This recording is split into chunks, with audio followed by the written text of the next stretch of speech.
I'm Isaac Miller, the pastor to kids and families here at Westside Church of the Nazarene. This past Sunday, Pastor Dave mentioned a few shifts in children's ministry coming this fall, and I wanted to unpack those with you. In children's ministry, we have three core values: outreach, discipleship, and equipping our families. Those three things are what we use to look at all of our different events, all of our different ministries. This past summer, I went to General Assembly, and Dr. Jerry Porter, one of the general superintendents who was retiring, asked us three questions. He said, "Who's discipling you? Who are you discipling?" And then he threw me a curveball and asked the third question: who are your disciples discipling? Because if your disciples are not discipling anyone, then you're not truly making disciples, because disciples go and make more disciples. So I began to think about what that meant for Westside kids and what that meant for our Sunday morning routine. Well, I began to ask ourselves, how are we shaping kids to be followers of Jesus right now in their everyday lives? How are we helping them to be disciples today and for tomorrow? How are we helping them at home, in their schools, in their neighborhoods, wherever they are, to be followers of Jesus? As I said before, one of our core values is equipping our families. So we started to think about how we're equipping our families. In our current model, kids come to Sunday school first hour, and depending on their age, they might be studying Paul or Moses or Naomi or Ruth. And then second hour, they go into their worship hours, and that might be a completely different subject. So if you have kids in all three age levels, imagine yourself driving home in the minivan, asking, "Kids, what did you learn about today? How can I explore what God is teaching you?" And you hear from the back seat, "I learned about Moses. I learned about Paul. I learned about Jesus." And you're thinking, how do I connect all of these? How do I explore with my kids what God is talking to them when they're all over the place?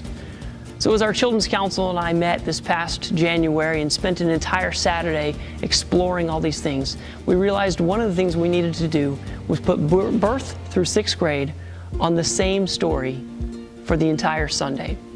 So beginning August 19th, birth through sixth grade will have one story. So when you get in your minivan and you ask your kids, "What did you learn about?" it's going to be the same story. The second thing we needed to do was figure out how to continue to allow students to unpack what they're learning.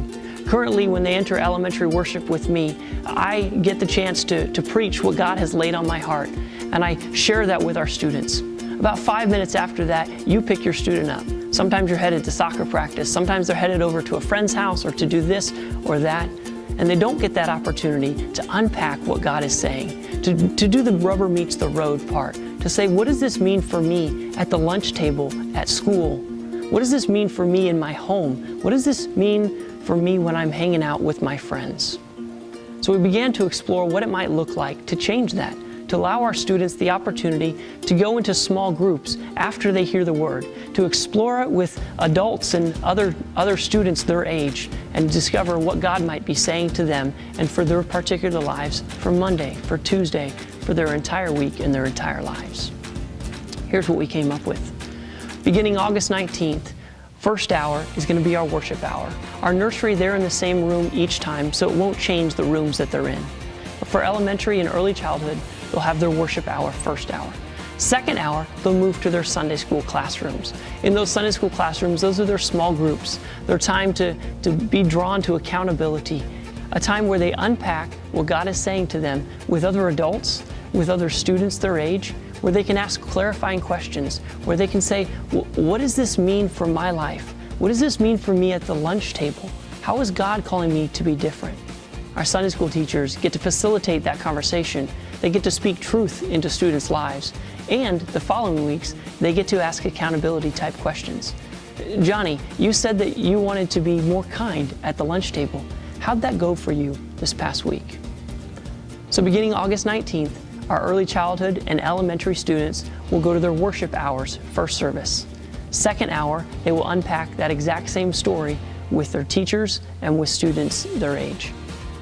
Thanks so much for your time. I look forward to continuing to move forward together.